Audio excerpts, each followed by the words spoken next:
Assista ao que foi tratado no último dia 15 de maio na Comissão de Educação da Câmara. É a volta do kit gay nas escolas, onde milhões de crianças estarão sendo estimuladas a serem homossexuais. Assista.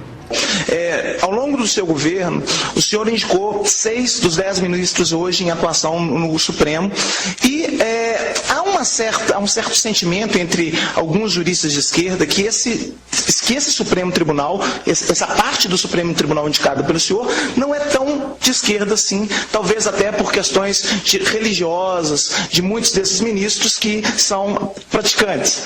Esse Supremo é de fato a cara esses indicados pelo Supremo são os ministros dos seus sonhos, quer dizer, são a cara do governo Lula, ou no fundo eles são uma composição de fatores políticos, de expressões políticas que levariam a criar esse Supremo? E uma última pergunta seria, o novo ministro a ser indicado, será que ele tem uma cara diferente, né, mais favorável aí a questões como aborto, direitos dos homossexuais, que estariam menos relacionados aí, menos ligados, digamos assim, às posições da Igreja Católica? Obrigado. Gostaria de iniciar abordando um tema um tanto controverso, que é o da sexualidade infantil, que recorrentemente, no caso da pedofilia dentro da Igreja Católica, é a culpa da criança homossexual. Tá? As brincadeiras sexuais infantis também podem envolver os outros, meninos buscando conhecer os corpos de outros meninos e meninas, e meninas buscando conhecer os próprios corpos e o de outras meninas e meninos. Então, quando meninos e meninas brincam, inclusive sexualmente em seus corpos, tá, com outros meninos e meninas, eles não estão sendo gays ou lésbicas quando fazem isso com pares do mesmo sexo. Não é disso que se trata. Que deixem as crianças brincarem em paz. Tá? Isso as tornará adolescentes e adultos mais inteligentes e potencialmente mais perspicazes no enfrentamento e na transformação do mundo que lhes deixamos como herança. Entretanto, e aí é um fenômeno que eu tenho percebido nos últimos anos, é que as crianças estão aparecendo, surgindo como homossexuais e se identificando como cada vez mais cedo. A Bíblia não foi escrita em português, né? A Bíblia foi escrita em grego. E a Bíblia usa Paulo, para falar a verdade, porque é muito generalizante a gente falar, né? Em 1 Coríntios 6,9, Paulo diz que o sodomita, ele é traduzido assim, em português: os sodomitas e os efeminados não entrarão no reino dos céus. E asenoikoitai é uma palavra controversa, porque é quase que um analogismo. Ele pode ser traduzido como homem de cama, como prostituto ou como estuprador.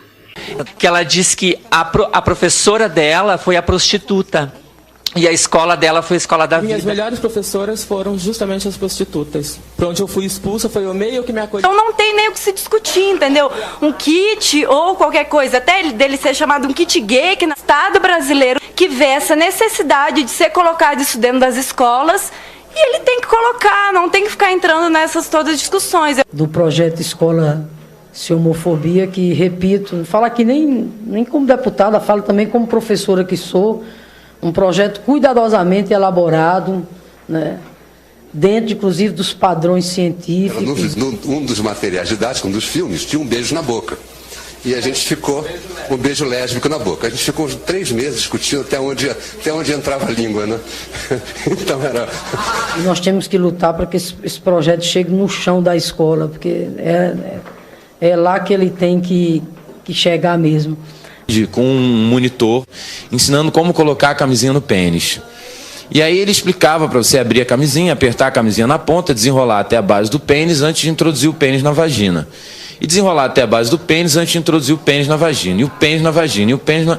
Depois do 10º pênis na vagina, eu virei para ele e perguntei: mas, meu querido, quem disse que eu vou introduzir o pênis na vagina? E ele levou uns 10 minutos para entender o que eu estava dizendo. Trabalhar gênero e sexualidade não tem idade mínima. Na verdade, a gente está falando de questões que têm a ver com todas as faixas etárias.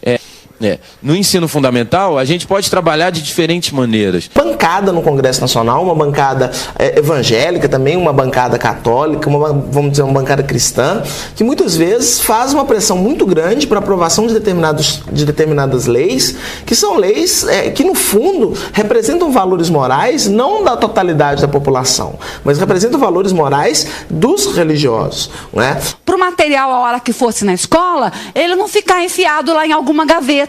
Então, para colocar o cartaz na escola, para as professoras e os estudantes poderem reivindicar. E outra, esse material foi feito com recursos públicos. Agradecer à Comissão de Direitos Humanos, aí nos nossos queridos deputados, que inclusive aprovamos uma emenda de 11 milhões na semana passada. Obrigado ao Chico Alencar, que tem sido o nosso grande articulador. Recursos da nossa população, que veio do dinheiro público.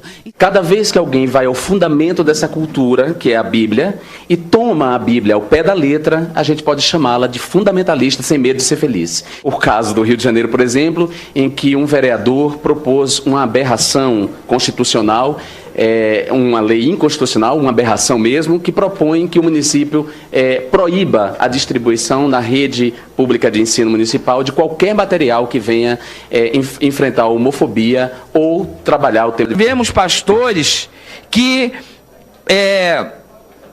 sempre quando falam de pedofilia, querem ligar a pedofilia à homossexualidade, quando que as pesquisas nos mostram que mais de 70% dos pedófilos são pais, são tios, são avós, são primos. Talvez os outros 30% estejam aí dentro das igrejas, nos púlpitos, vestindo batinas e pregando por aí. O deputado Jean falou do capetinha que tentou, porque é filho de capeta é capetinha, né? O capetinha que tentou passar uma aberração lá na Câmara dos Vereadores do Rio, é um absurdo não deixar que seja distribuído material. Ele diz que Jonatas era uma vergonha para sua família, e o hebraico vai usar a palavra amante, né, de Davi.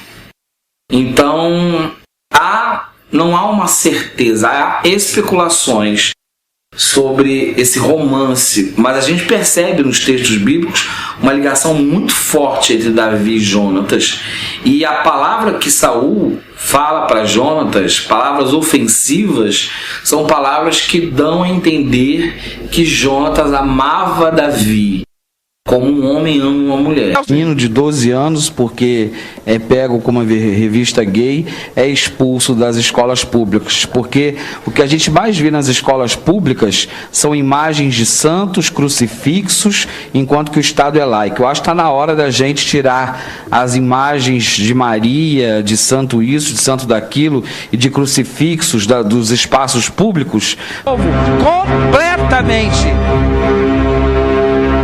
eu não vou dizer cego, mas convencido de que o que isto aqui diz é verdade. E eles são convencidos disso em suas igrejas, e eles não largam a fé. Eles têm um poder de projetos fundamentalistas religiosos, esses desgraçados. Eles têm um poder político de projeto que só está se consolidando. Casamento civil igualitário vai dar muito trabalho, porque essa desgraça dessa palavra, desgraça dessa palavra está eivada de sentimento cristão. Isso pode acontecer no século XXI, então temos que acabar com isso. Mas eu sei que eu estou disposto a pegar em armas se for.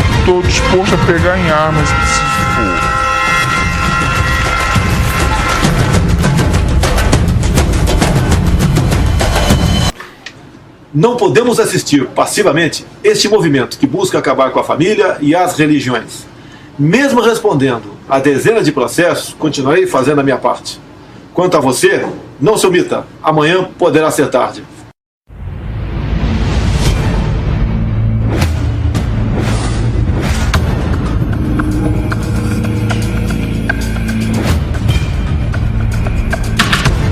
We we had a whole plan that sold abortions, and it was called sex education.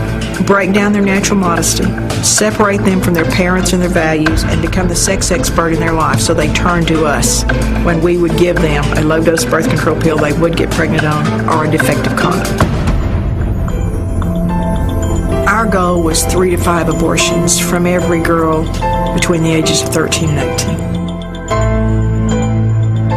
The multitudes of people that have been hurt by abortion, it's just unfathomable. That abortion is really, to me, the ultimate exploitation of women. It is so shameful and secretive that many women don't tell anybody that they've had an abortion. They won't say anything for 20, 30, 40, 55 years. They're so traumatized. Silence.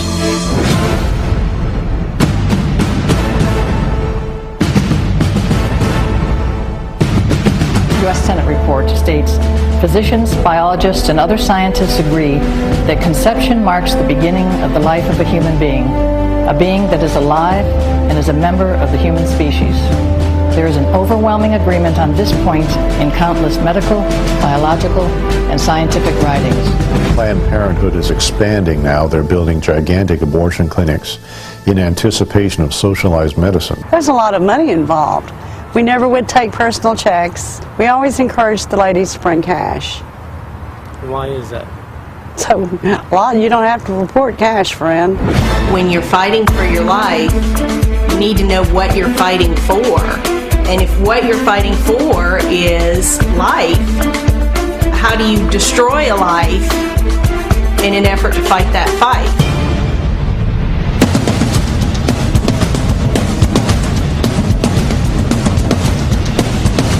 I'm fighting so hard to save myself that I'll kill someone else to get that. I recognized I'd been involved in the death of 35,000 babies.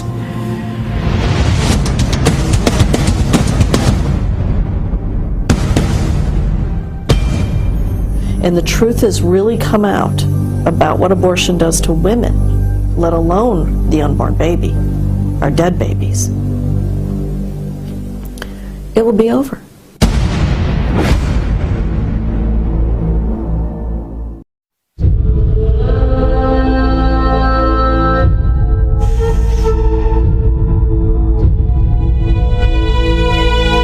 Recently, there was an announcement both by David Cameron and by President Obama that, they are willing to cut off aid to countries who do not recognize LGBT rights. No, we want to object to that as just being manipulation.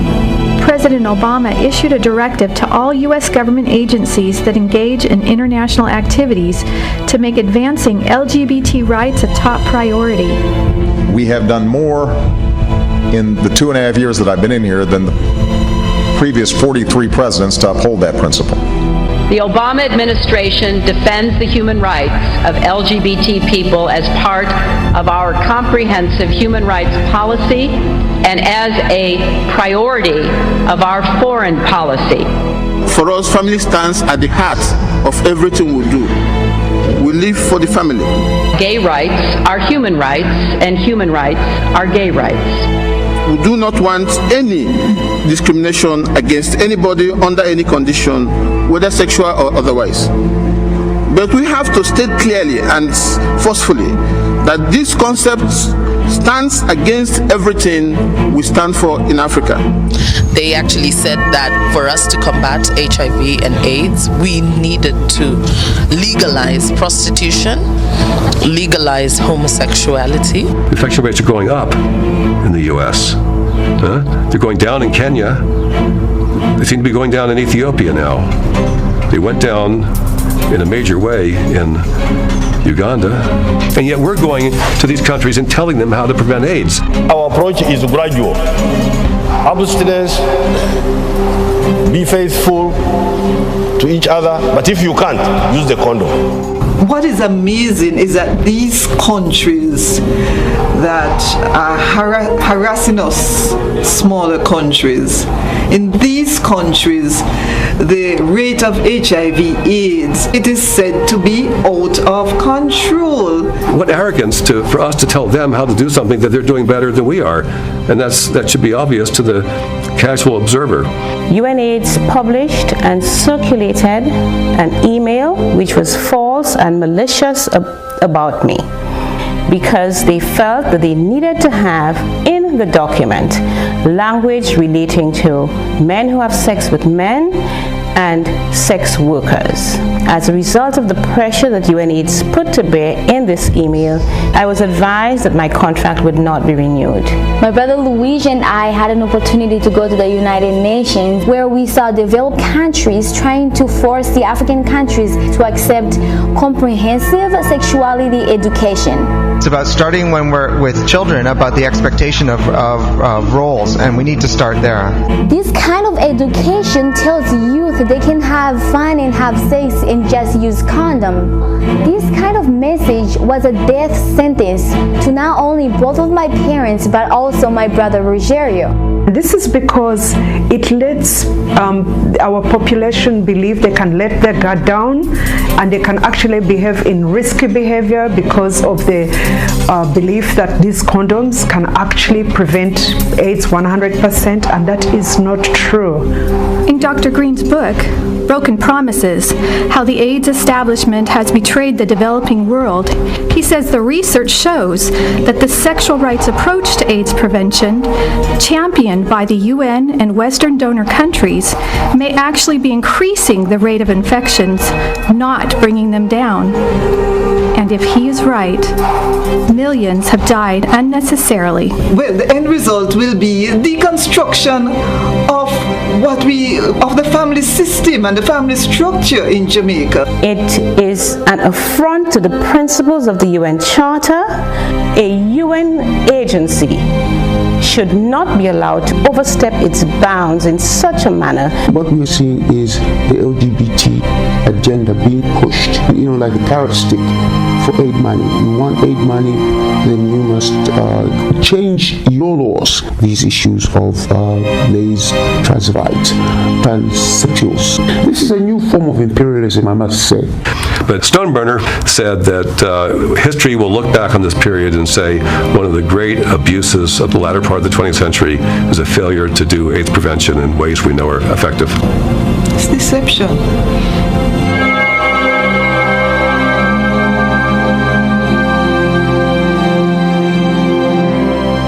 Please act now and go to standforfamily.org and watch the full documentary online and sign the petition to stop cultural imperialism. Let's unite with people across the world and stop the abuses exposed in this film.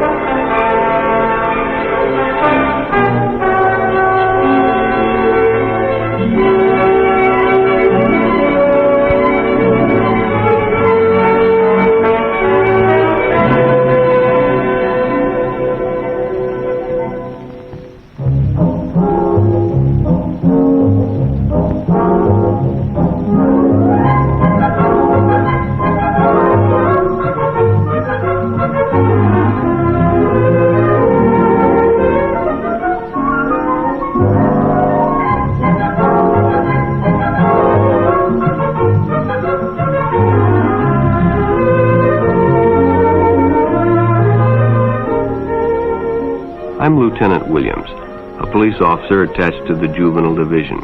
I'm on my way to Monroe Junior High School to talk to a group of young people. That looks innocent enough, doesn't it? Lots of young people hitchhike. Seems like a good way to get from one place to another. But sometimes there are dangers involved that never meet the eye. Let's take the case of Jimmy Barnes. Jimmy played baseball all afternoon and he didn't feel like walking home, so he decided to thumb a ride.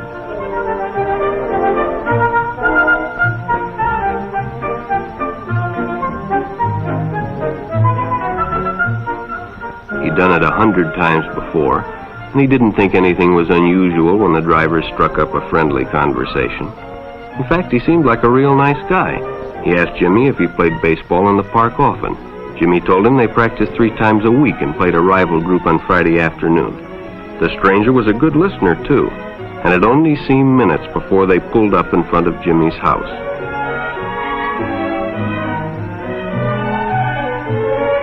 When Jimmy got out, the stranger gave him a friendly pat.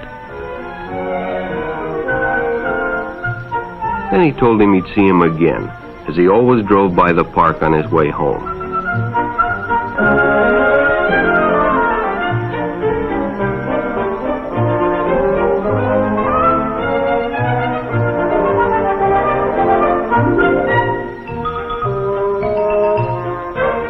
Sure enough, the following day, when Jimmy finished playing ball, well, the man was there waiting.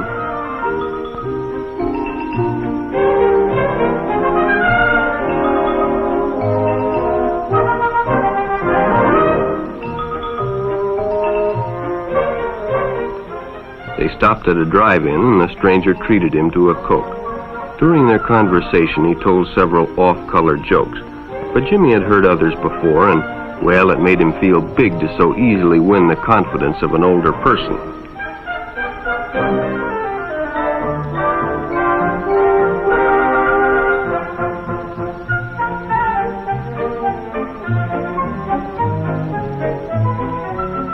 The following Saturday, they went fishing together.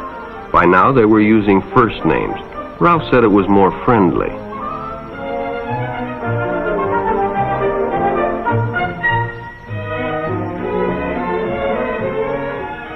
Jimmy hadn't enjoyed himself so much in a long time.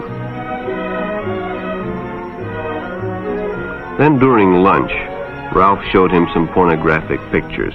Jimmy knew he shouldn't be interested, but, well, he was curious. What Jimmy didn't know was that Ralph was sick, a sickness that was not visible like smallpox, but no less dangerous and contagious, a sickness of the mind. You see, Ralph was a homosexual, a person who demands an intimate relationship with members of their own sex. But by now, Jimmy felt a fondness for Ralph, and they continued to go places together. Ralph was generous and took Jimmy many interesting places and did many nice things for him. He bought presents and even gave him money, but payments were expected in return. You see, Jimmy hadn't recognized Ralph's approach soon enough. When Ralph first asked Jimmy to go fishing alone, he should have discussed it with his parents or teacher. Finally, Jimmy told his parents, and they reported it to the juvenile authorities. Ralph was arrested, and Jimmy was released on probation in the custody of his parents. But all homosexuals are not passive. Some resort to violence, as in the case of Mike Merrick.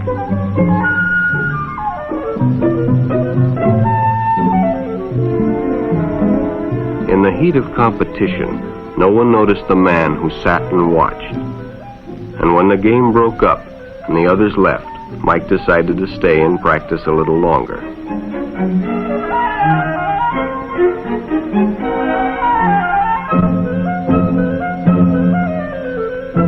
The stranger joined him.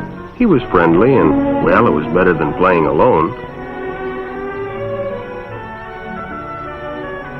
But after a few shots, Mike realized he had already overstayed his time and suggested he better leave.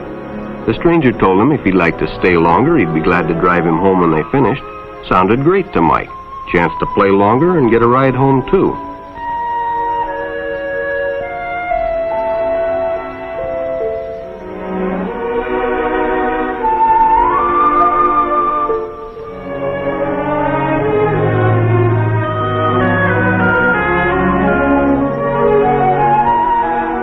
When they finished, the stranger told him he'd make a fine player someday if he got lots of practice. The companionship, the praise, the friendly attitude dispelled any misgivings Mike might have had about going with a stranger.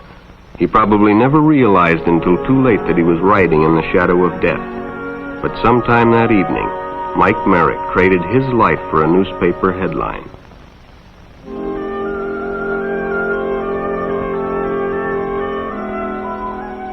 As Denny and Jerry got the papers ready for Jerry's afternoon delivery, they only casually noticed the two boys that raced by in the afternoon traffic, and they didn't pay much attention to the car that drew up shortly afterwards until the man called them over.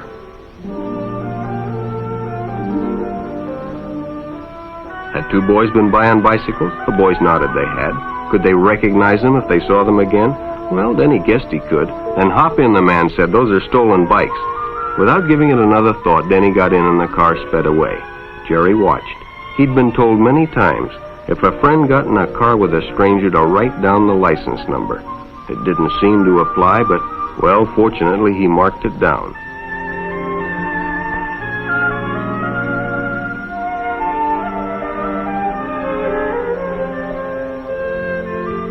When he delivered a paper to Denny's house, he asked his mother if they'd caught the boys that had stolen the bicycles. Denny hadn't returned, so he told her the story and gave her the paper with the license number.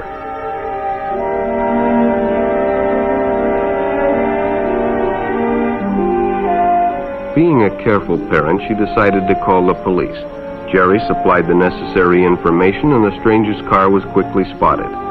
It was a good example of how important it is to always get the license number and description of any stranger who takes a young person off alone, no matter what they tell you.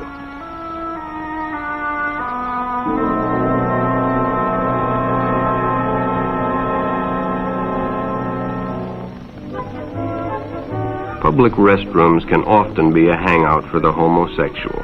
Bobby and his friends hadn't noticed the man who had been in the restroom when they changed, and as it was late, he suggested they take the shortcut under the pier, but the others preferred to take the more traveled way home.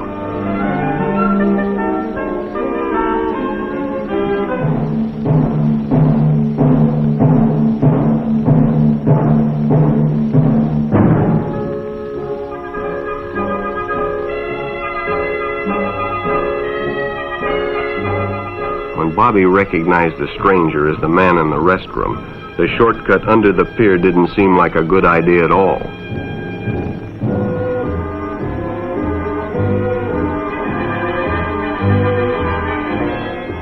After all, it's more fun to stay with your friends anyway. Bobby had made a wise decision. It may have saved his life. The decision is always yours, and your whole future may depend on making the right one. So no matter where you meet a stranger, be careful if they are too friendly, if they try to win your confidence too quickly, and if they become overly personal. One never knows when the homosexual is about. He may appear normal, and it may be too late when you discover he is mentally ill. So keep with your group, and don't go off alone with strangers unless you have the permission of your parent or teacher.